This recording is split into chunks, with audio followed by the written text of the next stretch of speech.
At the beginning of the film, it is revealed that Earth's resources have been depleted. In search of new resources, a team of astronauts and scientists is sent to the planet Neptune. Many years pass, and during a new experiment, we are introduced to an astronaut named Major Roy. Roy is facing issues repairing his space station due to strange energy waves hitting Earth from space. These waves have already killed many people on Earth. Due to the force of gravity, Roy plummets towards Earth, but survives. Unlike his fellow team members who are lost in space, he is the only one to return alive. However, surviving such a massive incident brings Roy no joy. He feels neither happiness nor sorrow, a numbness that has driven his wife to leave him. Roy wasn't always like this. His life's drastic changes shaped him this way. He was deeply attached to his father since childhood. His father was a legendary astronaut who years ago went to Neptune for an experiment, the same project shown at the beginning of the movie. NASA used to be in contact with Roy's father's team. They regularly received updates and research reports from them. But after a few years, all contact was lost. Despite years of effort, NASA couldn't locate their space station and finally declared Roy's father and his team dead. This marked the point when Roy's life spiraled further downward. Roy is then summoned to headquarters and informed that the energy waves destroying Earth are coming from Neptune, the exact place where his father's team had gone years ago. NASA scientists believe that these energy waves are being generated by that very space station, and it's impossible for such waves to be occurring naturally. They suspect Roy's father might still be alive and possibly conducting some experiment, unaware that it's harming Earth. NASA explains that they've tried repeatedly to contact Roy's father but have received no response. To stop the waves, they plan a new mission. Roy and one of his father's old friends are part of this mission. Their journey begins and they launch into space. Their first stop is the moon. Upon landing, they need to reach the far side of the moon to access a communication center. On the way, they are attacked by space pirates, resulting in the deaths of several of Roy's team members and injuries to Roy. They finally reach the moon's communication station, but Roy's elderly companion falls severely ill and can't continue to Mars. Before parting, he gives Roy a secret chip and a message. He reveals that the mission isn't just to contact Roy's father, but to destroy the experiment at any cost, even if Roy's father is still alive. This revelation deeply upsets Roy, but he decides to continue the mission. En route to Mars, they encounter another space station. Roy's captain decides to stop there for supplies. Upon entering, they find it deserted, except for a dangerous, aggressive primate in a lab. The monkey attacks them, injuring the captain. Roy manages to rescue his captain and kills the creature by ejecting it into a vacuum chamber. However, back on their ship, the captain dies from his injuries, leaving Roy to continue the journey alone. Trouble strikes again when a powerful energy wave from Mars destabilizes their spaceship. Despite this, Roy remains calm and successfully lands on Mars. Upon arrival, he is handed a scripted message to record for his father. Since communication is possible between Neptune and Mars, but not Earth, they plan to send the message from Mars to Neptune. Roy records the first message and sends it, but receives no response. The second time, he speaks from the heart, abandoning the script and sends a heartfelt personal message to his father. They were against Roy because his message contained too many emotions, and in an astronaut's life there's no room for emotions. Due to not following the scripted message, Roy is removed from the mission, and preparations begin to send him back to Earth. But just before he is to leave, Roy receives a reply from his father, a result of the emotional message he had sent. Roy is desperate to hear his father's voice, to listen to the message. However, the other astronauts don't let him hear it. Now Roy meets the director of the Mars space station. She sees him for the first time and asks if he knows about the waves that are constantly crashing into the space station and Earth, waves that have killed many of her people. Roy doesn't respond to her, and just as he's about to leave, she asks if he knows what really happened to his father. Hearing that, Roy stops. The director shows him a video they had received years ago. In it, Roy's father explains that he had been sent to Neptune for a massive project. His research was going well, but the other members of his team became mentally unstable from the isolation. Life on Neptune began to seem meaningless to them, so they decided to return to Earth. But Roy's father had journeyed too far to go back. As the captain, everyone was expected to follow him, but the crew revolted and collectively decided to return home. Seeing this, Roy's father disabled all the spaceship's life support systems, causing all the crew members to die in cryo-sleep. Roy is shocked to learn this. The man he had always seen as the world's greatest astronaut and scientist was actually a murderer. He grows angry and frustrated. The director then shares that her own parents were also among Roy's father's cryo crew. They had first come to Mars, where she was born, and later left for Neptune. After completing their mission, they wanted to return and take her with them, but Roy's father killed them, separating her from her family forever.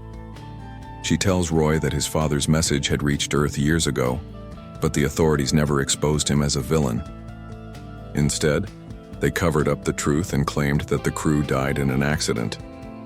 NASA didn't want to tarnish his image, especially because he was still delivering valuable research. Despite being mentally unstable, he was continuing his bizarre experiments, and those very experiments were generating the deadly energy waves that were destroying Mars and Earth. The director reveals that Roy was brought to Mars to establish contact with his father and help track his location. Now that his father's location has been identified, 5 crew members are preparing to go to Neptune in the same spaceship Roy arrived in, to destroy the Lima Project and stop his father's experiments. Roy now has a chance to meet his father, perhaps for the last time. He asks the director, "Will you help me?" She agrees and tells him, "I can only get you to the rocket. After that, you're on your own." Roy accepts this, and the director guides him through a tunnel to the launch platform. The rocket is about to launch, but Roy quickly climbs aboard. Just as it's launching, he opens the spaceship door and tries to enter, triggering alarm systems. The crew sees Roy outside and decides to neutralize him, fearing he could jeopardize the mission. In their attempt to subdue Roy, they forget the spaceship door is still open. The open door causes the cabin pressure to drop drastically. The crew's oxygen tanks explode and the astronauts begin to die due to lack of oxygen. Roy, still in his spacesuit, survives. He seals the spaceship door, proceeds to the control deck, and reports everything that happened to Earth. Then, he resumes the journey to Neptune alone. Throughout the trip, Roy is deeply depressed. The man he idolized turned out to be a monster. His father had left him behind. As Roy watches old video clips of his father, his wife also appears in one of the recordings, and it fills him with sorrow. He begins reflecting on his own life, why he's become this way, why he's so alone. Eventually, he realizes that his loneliness is rooted in the emotional damage passed down by his father. Roy's depression was caused by his father's departure. It had left him mentally unstable, making him choose solitude, and he no longer felt comfortable with anyone. He was exhausted. Some time passed, and finally, Roy reached the Lima space station, near Neptune. Upon arrival, he was horrified to find the entire station empty, with the dead bodies of astronauts floating around. He couldn't find his father anywhere initially, but then he noticed a large container where a chemical reaction was taking place. This reaction was generating energy waves that were destroying Earth and Mars. Roy realized he had to destroy the container. As he started loading the nuclear weapon, his father suddenly appeared standing above. Upon seeing Roy, his father recognized him and asked, "Roy, is that you?" After so many years, Roy was emotional. Despite everything, he asked, "How are you, Dad?" His father replied, "I'm tired. I've been trying to control these energy waves for years." Roy was shocked, as he had been told that his father was intentionally causing the damage. When he asked his father for the truth, his father explained that after the crew decided to return to Earth, the station was on the verge of destruction. Their spaceship had an antimatter core, which started attracting energy from space, releasing massive energy waves. These waves had killed the crew, but he survived and was trying to control them ever since. Roy, moved by the explanation, said, "Don't worry, Dad. I'm here now. I'll fix everything and take you back to Earth." But his father refused. He said Earth never felt like his home. He always wanted to study space and aliens.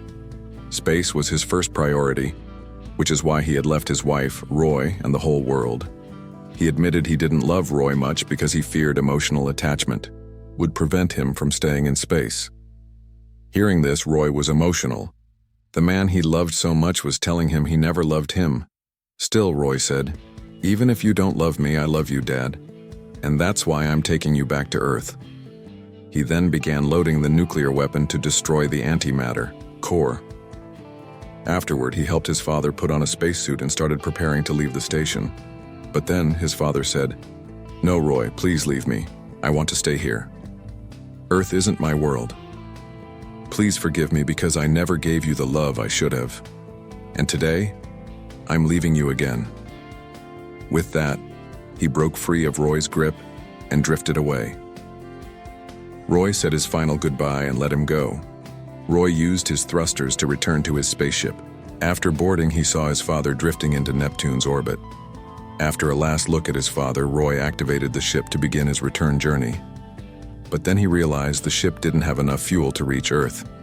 He began to lose hope, thinking he too would die alone in space like his father. At that moment, the bomb Roy had planted exploded.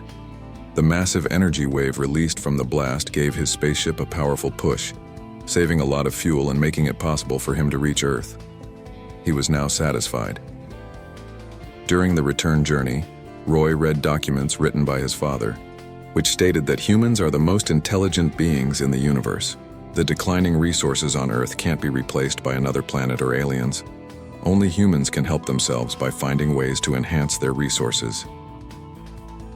Reading this, Roy began to respect his father's sacrifice. He had spent his life in space to teach humanity a valuable lesson. Roy himself underwent a transformation. He who once did not value life now began to love it. He became more emotional and started acting like a normal human being. Eventually, he reunited with his wife, and they happily started a new life together. The movie ends on this note. Please subscribe your own Majora Explainer English channel.